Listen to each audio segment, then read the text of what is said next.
तरक्की के तमाम मराहिल अभी बाकी हैं हमारे लिए।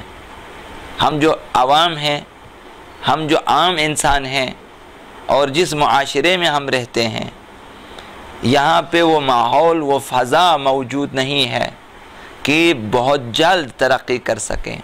तो लिहाजा आप कोशिश करेंगे, हम भी कोशिश करेंगे कि ऐसी फ़ज़ा वजूद में आ जाए, ऐसा माहौल वजूद में आ जाए जहाँ इंसान की इंसानियत तरक्की करे, जहाँ हमारा तशय्युअ तरक्की करे, जहाँ हमारा जो मजहबी रुझान है वो तरक्की करे, वहाँ जो मजहबी और दीनी अहदाफ है वो तरक्की करें, जहाँ हमारी फ़िक्र इस्लामी फ़िक्र के उन्वान से तरक्की करे।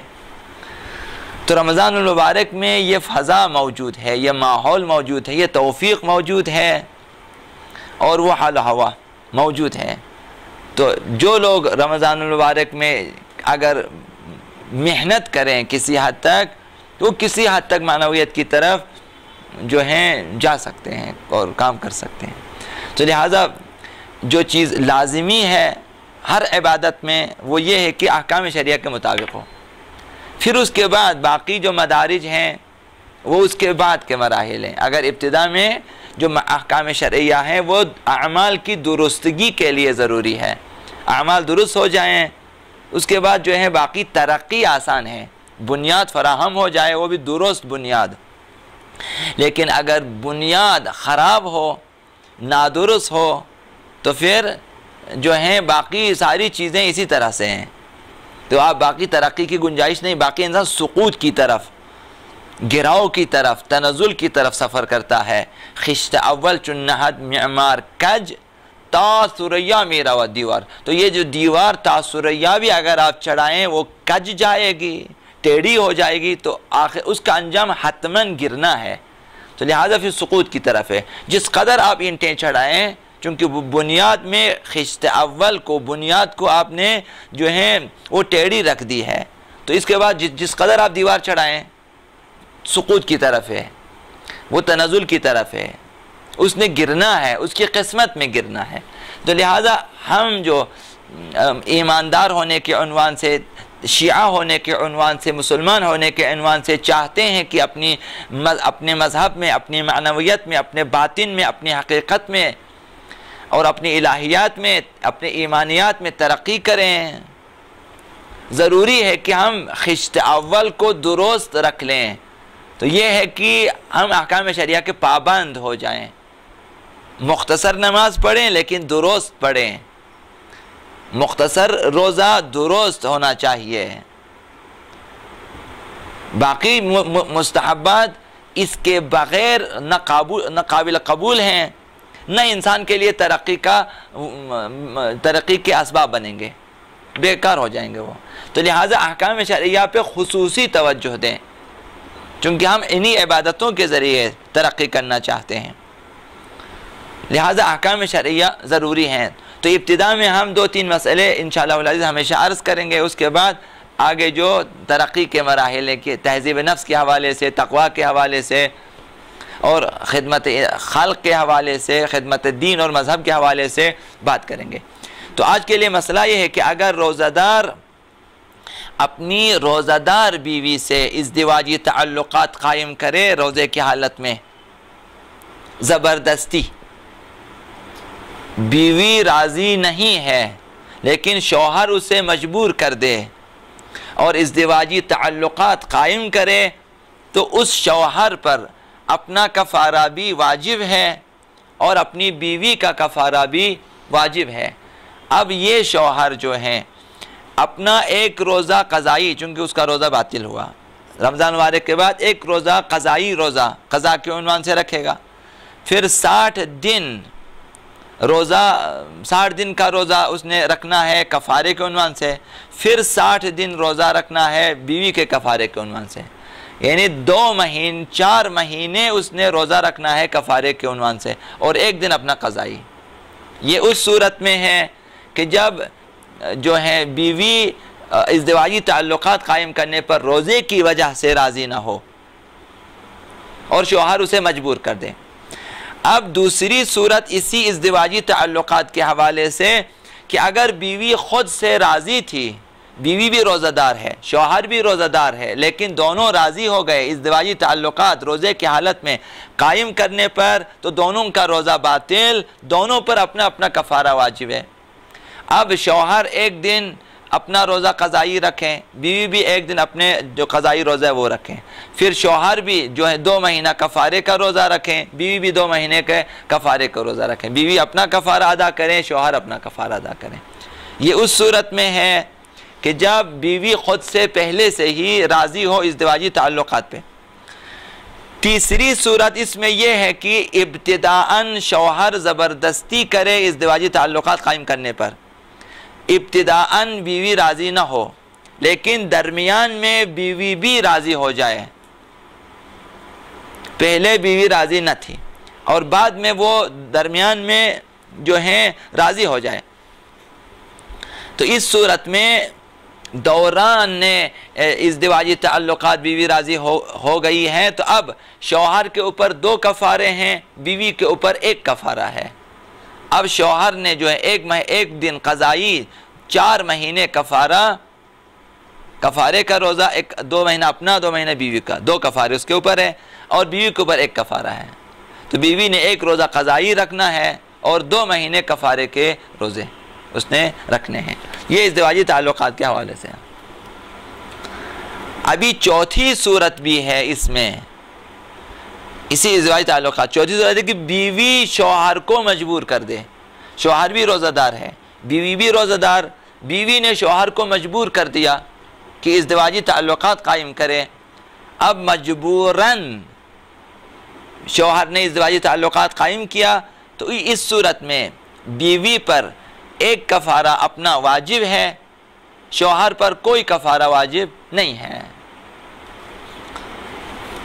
बीवी पर अपना कफ़ारा वाजिब है सिर्फ अपना, और शौहर का कफ़ारा उस पर वाजिब नहीं है, ना शौहर के ऊपर कफ़ारा वाजिब, शौहर मजबूर है, कफ़ारा वाजिब नहीं है। दूसरा मसला, रोज़ादार के लिए ज़्यादा कुलियाँ करना, मुँह में पानी डालना, गिराना, जिस तरह जवान हजरात इस तरह से करते हैं, खुसूसन जो जवानी के अय्याम में है, अभी शुरू है, अभी रोज़ा रखना, प्यास लगती है तो पानी के साथ खेलना शुरू कर देते हैं, वो मुंह पानी डालते हैं, गिराते हैं, ये मकरूह है। मुंह में पानी लेने से रोज़ा बातिल नहीं होता जब तक हलक से नीचे ना उतरे, तो ज़्यादा कुल्लियाँ करना मकरूह है उसके लिए। अगर कुल्ली के बाद मुंह में पानी डाला, खेला, अब उसके बाद चाहते हैं आबदहन को जो मुंह का पानी उसे निगल ले, तो 3 दफ़ा थूकें पहले, और उसके बाद अगर मुंह का पानी निकलना चाहे फिर निकल सकते हैं। अगर मालूम हो कि कुल्ली करने से बेइख्तियार पानी हलक में जाएगा, अगर पता हो पहले से, तो फिर जायज़ नहीं है कि कोई रोज़ादार कुल्ली करे, कुल्ली ना करें। फिर अगर ये पता हो कि जाएगा पानी, इस सूरत में फिर जायज़ नहीं है, वरना जायज़ है लेकिन मकरूह है अगर मालूम ना हो। तीसरा मसला जो अर्ज़ करनी है वो ये कि अगर शक हो कि मगरिब हुआ है या नहीं हुआ, तो उसके लिए इफ्तार करना जायज़ नहीं है। जिस शख्स को, जिस रोज़ादार को पता न हो कि अभी मगरिब हुआ है, मालूम नहीं है, पता नहीं है कि मगरिब का वक्त दाखिल हुआ या नहीं हुआ, लिहाजा कल भी अर्ज़ किया आपकी खिदमत में कि जब तक आपको यकीन न हो कि मगरिब का वक्त दाखिल हो चुका है, उस वक्त तक रोज़ा इफ्तार करना जायज़ नहीं है। और इस मसले पे ज़्यादा गौर करें। मस्जिद में बैठे होते हैं, इमारतगाह में बैठे होते हैं, या महफिलों में बैठे होते हैं, या घर में बैठे होते, कहीं से कोई आवाज़ आ जाए, आपने सुना कि अजान हो रही है, आप खाना शुरू कर दें, अजान में अयार नहीं है, अजान में अयार नहीं है, वक्त में अयार है। वक्त दाखिल होना चाहिए, न कि अजान। अगर कोई 5 मिनट पहले गलती से अजान दे, हम ये रोज़े इफ्तार करें, जिसने इफ्तार किया जानबूझ के, कफ़ारे भी वाजिब हैं उनके ऊपर, रोज़े बातिल हैं। तो लिहाजा दिक्कत करें कि अजान सुनकर जो है रोज़ा इफ्तार न करें जब तक आपको यकीन न हो कि वक्त दाखिल हो चुका है मगरिब का। तो मगरिब होने के बाद आप रोज़ा इफ्तार कर सकते हैं। लिहाजा आयतुल्लाह मकारिम शिराजी ने फरमाया, अगर शक की हालत में कि पता न हो कि मगरिब का वक्त दाखिल हुआ या नहीं हुआ, शक की हालत में रोज़े को इफ्तार किया, तो आयतुल्लाह मकारिम शिराजी फरमाते हैं क़ज़ा और कफ़ारा दोनों वाजिब है उसके ऊपर। क़ज़ा भी वाजिब है, कफ़ारा भी वाजिब है। क्योंकि जब तक, इसी तरह नमाज का मसला है कि जब तक यकीन न हो वक्त दाखिल हो चुका, अब नमाज पढ़ना जायज़ नहीं है, बातिल है। तो पहले यकीन करना चाहिए। मुक़द्दिमात नमाज में से एक वक्त का दाखिल होना है, लिहाजा पहले आपको मालूम करना है कि नमाज का वक्त हो चुका है नहीं हो चुका। इसी तरह रोज़ा इफ्तार करना चाहते हैं तो ये भी आपको देखना होगा कि वाक़अन मगरिब का वक्त दाखिल हुआ या नहीं हुआ। मगरिब शरई अगर नहीं हुआ अभी तक तो आप रोज़ा इफ्तार नहीं कर सकते। अगर किया तो अयतुल्लाह मकारिम ने फरमाया कि क़ज़ा और कफ़ारा दोनों वाजिब हैं। 2 महीने एक दिन क़ज़ाई, 2 महीने कफ़ारे के रखें। चौथा मसला, इंसान को कफ़ारा देने में कोताही नहीं करनी चाहिए। जब कफ़ारा वाजिब हो जाए, जैसा कि गुज़श्ता दिनों अर्ज़ किया कि कफ़ारे जब वाजिब हो जाते हैं तो फ़ौरन देना वाजिब नहीं है, लेकिन कोताही नहीं करनी चाहिए कि चलें अगले साल देंगे फिर देंगे। इस तरह से फिर इंसान भूल सकता है, फिर इंसान मर सकता है, वसीयत नहीं कर सकता, मुश्किलात पेश आ सकती है। लिहाजा कफ़ारे अदा करने में देर न करें। अगर कई साल तक भी इंसान कफ़ारे अदा न करे तो कफ़ारे में इजाफ़ा नहीं होता कि चलो इस साल 2 महीने का रोज़ा है, अभी नहीं रखा, अगले साल 4 महीना हो जाए, ऐसा नहीं है। कफ़ारा वही 2 महीने का है रोज़ा या 60 फ़कीरों को खाना खिलाना वही रहता है, चाहे बेशक आप कई सालों तक ताख़िर करें, लेकिन ताख़िर करना ठीक नहीं है। इंसान मोमिन के लिए ज़ैब नहीं देता कि रोज़े के कफ़ारे अदा करें, ताख़िर करें। नमाज अगर क़ज़ा हुई है तो पढ़ने में देर कर दें, ये मोमिन की शान नहीं है। एक मोमिन को चाहिए कि फ़ौरन अपने हक़ुल्लाह अदा करें, जो भी हुकूकुल्लाह हैं अदा करें। इसी तरह हुकूकुन्नास भी अदा करनी चाहिए, तो कोताही न करें। चूँकि मौत किसी वक्त भी आ सकती है, मौत किसी वक्त भी आ सकती है, तो कभी मुमकिन है कि इंसान वसीयत भी ना कर सके, कभी इंसान की ज़बान बंद हो जाती है।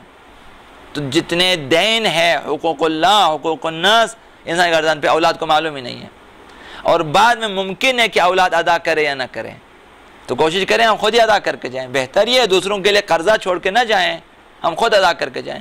अभी आप जवान हैं, रोज़ाना एक दिन की नमाज़ें पढ़ें। मगरिब इशा के बाद आप मगरिब इशा एक क़ज़ाई पढ़ लें, फजर की नमाज के बाद एक क़ज़ाई फजर पढ़ लें, ज़ोहरैन के बाद एक ज़ोहरैन। तो रोज़ाना अभी इसी तरह 1 साल आप चलें तो यानी 1 साल की क़ज़ाई भी अदा हो गए, 1 साल की नमाज अदा हो जाती है। इस तरह से जब तक आप जवान हैं और क़ज़ाई आपके कम हैं तो इसी अय्याम में बेहतर अंदाज में आप जो अपने क़ज़ाई अदा कर सकते हैं। तो लिहाजा रमज़ान मुबारक में अगर कभी कफ़ारा आ जाए तो देने में कोताही न करें, फ़ौरन कफ़ारा अदा करना चाहिए।